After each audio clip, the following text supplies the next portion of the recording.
올해 40세 동갑내기 정은주 씨 부부. 건강관리를 위해 틈날 때마다 함께 운동을 하고 있다. 3개월 전부터는 부부가 함께 GLP-1 유사체 비만 치료제를 맞고 있다.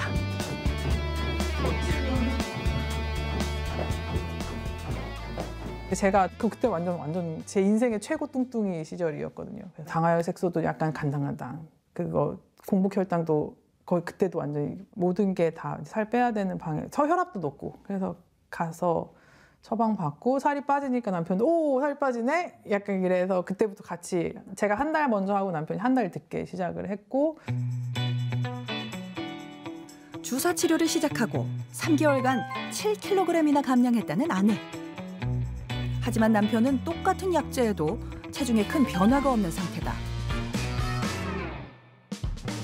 남편이 이제 더 빠져야 되는 상황이거든요, 사실. 한 2, 3kg 빠졌는데 사실 뚱뚱이들의 2, 3kg는 똥 한 번 싸면 없어지는 2, 3kg여서 그러니까 생각보다 그러니까 덜 빠지고 있어요. 약간... 어디서 이런 차이가 왔을까? 주사를 맞기 시작하고 식단을 크게 바꿨다는 은주 씨. 이거는 귤이랑 현미랑 그다음에 아마 쌀을 한 10%, 20% 정도 섞인 것 같아요. 요즘에 정보가 너무 많잖아요. 탄수화물 좀 배제하면서도 맛있게 먹을 수 있는 방법들이 많아가지고. 두부와 같은 단백질과 함께 저당, 저칼로리 식단을 챙겨 먹고 있다. 저는 어차피 근데 거의 이제 직장에 나가 있고 그러니까는 탄수화물을 없애면은 아예 먹을 게 없는 상황이 되는 경우들이 많아요. 같이 식사들을 같이 하고 이러니까는. 그래서 이제 절대적인 양을 줄이는 게 좀 유리하고 밥을 아예 빼고 먹는 방법도 있겠지만 그럼 반찬을 또 다 먹게 되니까 이제 그 염분 비율이 높아지고 이런 느낌이 되니까는 여유가 오는 거죠. 하지만 밖에 있는 시간이 많은 남편의 경우 별도의 식단 조절이 어려운 상황. 먹는 것에서부터 큰 차이가 있다. 내가 이 약만 쓰면 무조건 빠진다는 절대 아니고요. 임상시험 데이터는 더 환자를 관리를 잘했는데도 5% 정도는 의미 있는 체중 감량이 되지 않은 환자군이 있어요. 그만큼 내가 노력하는 부분, 그러니까 식단을 바꾸고 열량을 제한하고 운동을 하고 하는 것 같은 다른 노력이 반드시 있어야 되고 그런 걸 잘하시는 분일수록 더 충분한 효과를 보실 수 있다라고 얘기를 드릴 수 있겠습니다. 꿈의 약이라 불리는 신약도 모든 환자들이 다 동일한 효과를 보는 건 아니다. 지난해 10월 비만에 당뇨까지 진단받았다는 오순진 씨. 요즘은 음식 냄새를 맡는 것조차 고역이다. 음식 냄새 맡으면 어땠어요? 기가 상하고 음식 냄새가 맡기가 싫었어요. 역해고 요리도 거의 못했어요. GLP-1 유사체 비만 치료제를 처방받은 지 3개월 뒤. 전혀 없던 증상이 나타났다. 음식을 입에만 대도 구토가 멈추질 않는다는 것이다. 겁이 나서 못 먹어요. 먹고 싶어도 그 트라우마 또 토할까 봐서 먹을 수가 없어요. 너무 힘들게 토해가지고 너무 유액이 새파란 유액까지 다 나오니까 그죠? 결국 약 투여를 중단할 수밖에 없었다는 오순진 씨.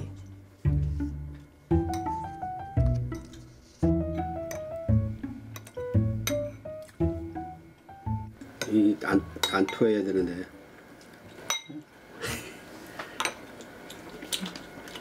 그만 먹어요. 그만 먹어. 다 못 드시는 거예요? 네. 무서워요. 에이, 먹기가 무서워요. 먹고 나서 또 토할까 봐. 구토가 시작된 건 투약 3개월째. 이게 용량이죠? 예, 용량. 7도 1.7 하지만 약의 부작용이라고는 생각하지 못했다. 맞아요. 그런 것도 있어요. 일단 제일 먼저 토하고 막 어지럽고 그러니까 뇌를 의심을 했거든요. 그러니까 이렇게 아무 원인 없이 사람이 막 아프면은 그런 신병이라고 막 떠들잖아요. 그런 거 아닐까? 막 그런 의심까지 막 해보고 별 얘기를 다 해봤어요. 계속되는 구토의 원인은 뭘까? 위장관에 문제가 있는 건 아닌지 정밀 검사를 진행했다.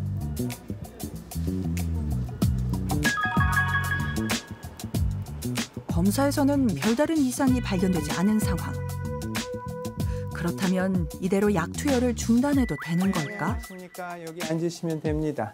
네, 여기 앉으시고 토하니까 환자분께서도 실은 정보를 더 주셨으면 그러니까 전체 지방량은 일견 많지만 네. 내장 지방만을 따로 계산했을 때는 정상 범위까지 떨어져 있어서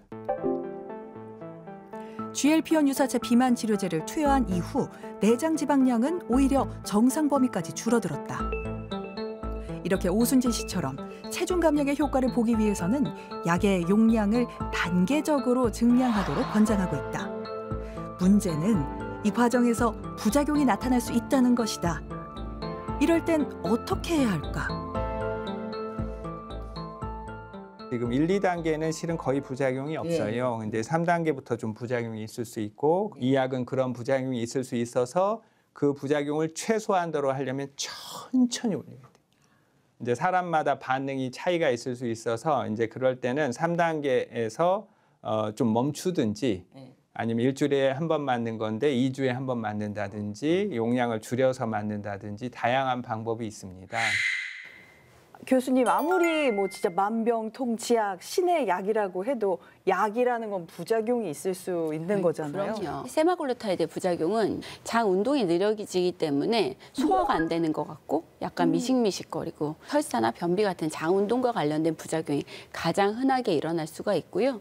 또 하나는 너무 급속 감량을 하다 보면 근육도 같이 손실이 됩니다. 위험한데. 그래서 근감소가 올 수가 있고 또 너무 빨리 빠지다 보면 얼굴 같은 데나 또 지방이 늘어진 같은 얼굴 처짐, 배 늘어짐 이런 증상이 생길 수도 있어서 너무 급속 감량보다는 몸이 적응할 수 있는 속도로 감량을 하시는 게 요요도 방지하고 또 이런 문제도 덜 생기게 할 수 있는 방법인 것 같습니다.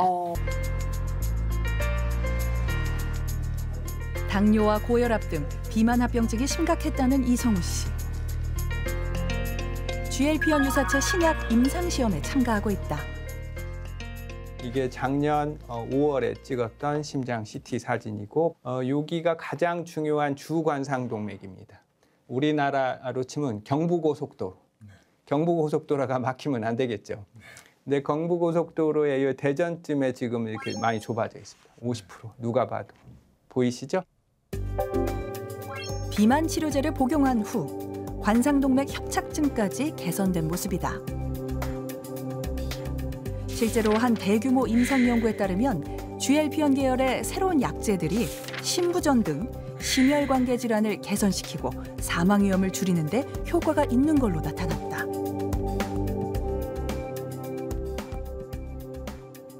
심근경색, 뇌경색, 또 심혈관계에 의한 원인의 사망 이 세 가지 그런 이벤트, 중요한 이벤트가 위약 대비 치료제를 복용했을 때 20% 정도 준다는 거니까 매우 획기적인 일이고요. 오히려 비만 체중 감소뿐만 아니라 심혈관계 예후를 개선시킨다는 입증을 한 최초의 약제고 임상시험 중인 신약은 기존 주사제와 달리 매일 이렇게 한 알씩 복용하는 경구제로 이렇게 다양한 효과의 약제들이 활발히 개발되며 비만 치료에 새로운 길이 열리고 있다. 이제 주사제 대신 먹는 비만약이 등장할 날도 머지않았다.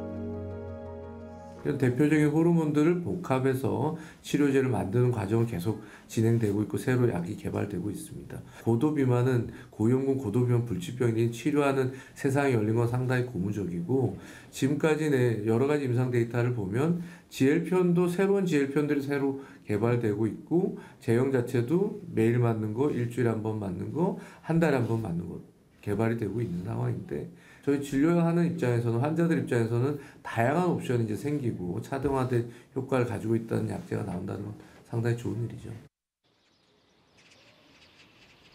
우리가 비만 관리하면서 가장 강조하는 것은 치료제로 인해서 체중 감량은 얼마든지 해드릴 수 있다.